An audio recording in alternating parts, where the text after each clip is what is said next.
Are we about to get the next great MMO, or just another overhyped survival grind? Is Dune Awakening the game that finally does justice to the Dune universe and the MMO genre? This past weekend, I had the opportunity to dive into Dune Awakening, and I've got some thoughts about my experience. But before I get into the details, let's talk about what Dune Awakening actually is, or will be when it fully launches in early June. Dune Awakening is an upcoming open-world survival MMO developed by Funcom, set in the brutal and iconic universe of Frank Herbert's Dune. The game is scheduled for full release on June 10th, 2025, with early access beginning June 5th for Deluxe and Ultimate Edition owners. It blends elements of open-world survival, think Rust or Ark Survival Evolved, where you gather resources, craft gear, and fight to stay alive, with the large-scale persistence and progression you'd expect from an MMO like World of Warcraft or The Elder Scrolls Online.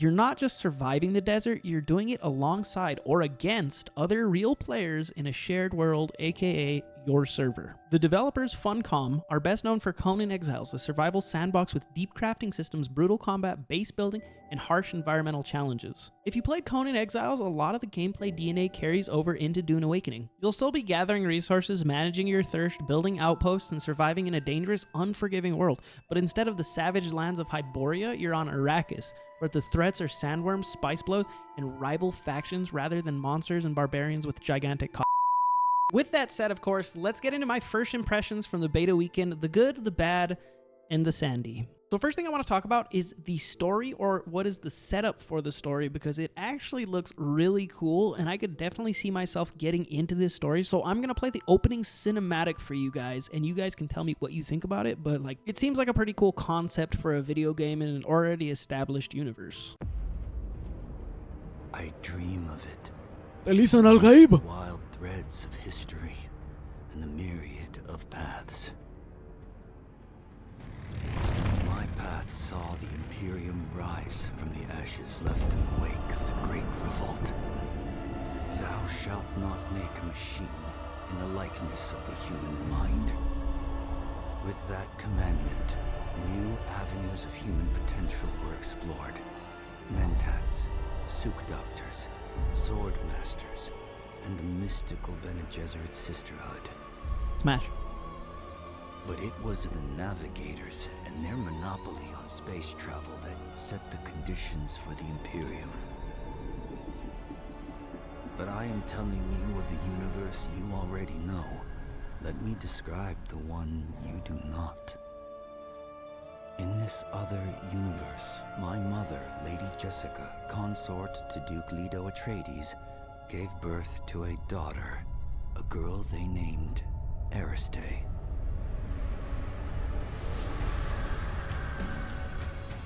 Because of her obedience to the Bene Gesserit, Lady Jessica is trained as a truth-sayer. Because of that training, Lady Jessica was able to detect Dr. Yue's deception. Because of the forewarning of his betrayal, House Atreides survived the Battle of Arrakis. Oh, this is kind of sick. Because of their survival, the Emperor declared a full-scale war of assassins. Because of the war, the Sardaukar were deployed to ensure spice shipments continued without interruption. Because of the Sardaukar, the Fremen were eradicated. There was no Muad'Dib, no Lisan al-Gaib. No Lisan al-Gaib! Haderach. I see a universe where I, Paul Atreides, was never born.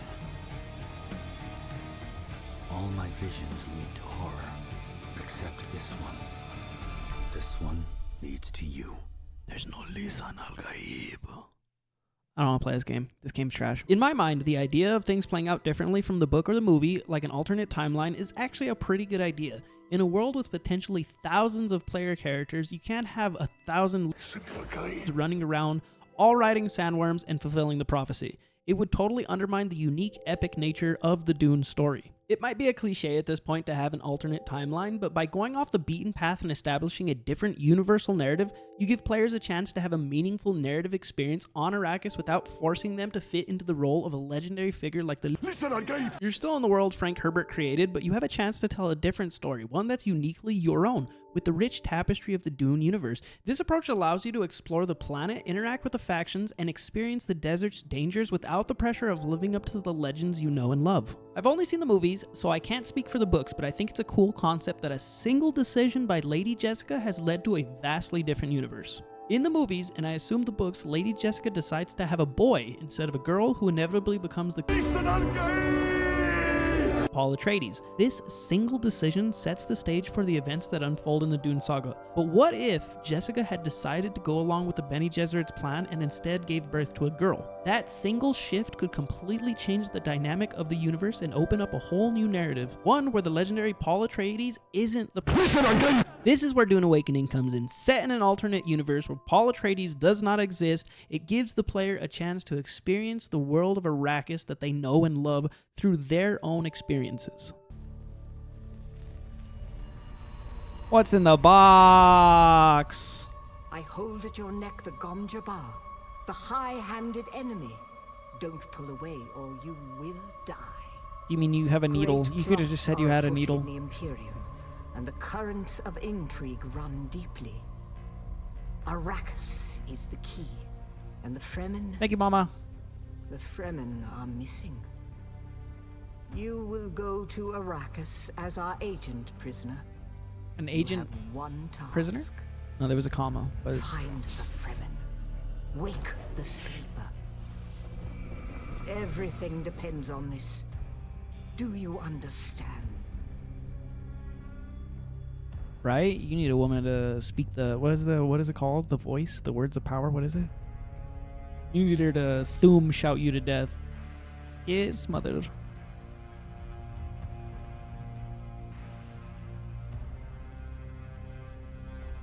Good, you speak truth. But here is the rest of it. There is only one rule. Keep your hand in the box and live. Withdraw it and die. Okay. An animal would gnaw off its own hand to escape the pain. And we can only be served by humans. Find the Fremen. Wake the This is kind of sick. You will know when it is done. There is an air of epicness around this. I kind of like this opening. The music, the score. Oh my god, it's kind of nice. What new ship is that? How much is it going to be on the pledge store? They kind of cooked, bro. Hopefully Galactus never sees this, dude. Hopefully Galactus never invades this universe. Batman! Look what I have, Batman! Okay. Alright. Opening? With the fadeaway sand title? That was kind of gas. On paper, that's a 10 out of 10 idea and setup for the game's narrative. I think, however, that's where I'll stop giving out 10s for this game. Because while the premise is incredibly strong and the world building potentially massive, the rest of the game feels pretty average. Don't get me wrong, it's a pretty good survival RPG and I'm very impressed at the polish of it, but it's not reinventing the wheel in any way, shape, or form. The game isn't doing anything dramatically new or groundbreaking in terms of mechanics or design. It mostly sticks to the familiar survival systems we've seen in other titles. Now, I've played a lot of survival RPGs in my time, putting hundreds of hours into crafting, upgrading, and base building. And like I said, while Dune Awakening is definitely polished, it's just not grabbing me. Especially when you consider the potential price tag of $60. In such a competitive environment for the genre, you expect something more innovative at that price point. What is he doing?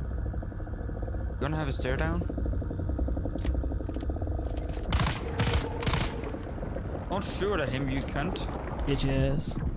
Oh god, I'm in the sun. Oh, I found shade. Oh shit, the sun is coming. The sun is touching me. Oh, what's he doing? He's whipping you. He touching me. I don't know what you're on about. Ain't touching me. I will say the fact that this is set on Arrakis with its harsh desert landscapes and distinct desert-inspired architecture definitely gives Dune Awakening some points in the visual appeal category. The game is gorgeous. There is something uniquely beautiful about a desert from sunrise to sunset, and Dune Awakening does not disappoint in capturing the sandy visuals of Arrakis. The vast landscapes, the shifting dunes, and the dramatic lighting. It all comes together to make the desert feel alive, rather than just a barren wasteland. Are you looking at the sandstorm? Sector weather. He talking to A somebody. large sandstorm is approaching. No, I'm at the anvil, so I think I did something, and I don't know. New content and There's a lot more contracts here. Holy shit, that's cool as fuck. What to do with that? Oh fuck. Oh fuck. God, Oh what? fuck. What the shit?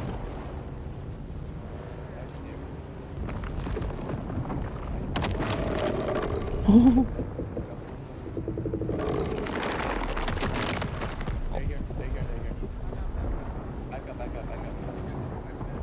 I feel like if you walk, it'll sense you more, right? I think it doesn't. No. No, no, no. Dude. Your POV zooms all the way out. That's terrifying, bro. What the fuck? Holy crap. Overall, if you're a fan of the Dune series and can put aside the fact that there is no Listen, Al-Gaib! you'll appreciate Dune Awakening. That's where we have to go. Sounds kind of cool in unison. It's pretty fucking laggy, but it sounds We're good. we're on the sands of Tatooine right now.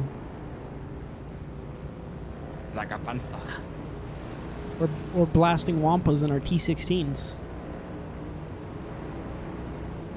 Where's the boost?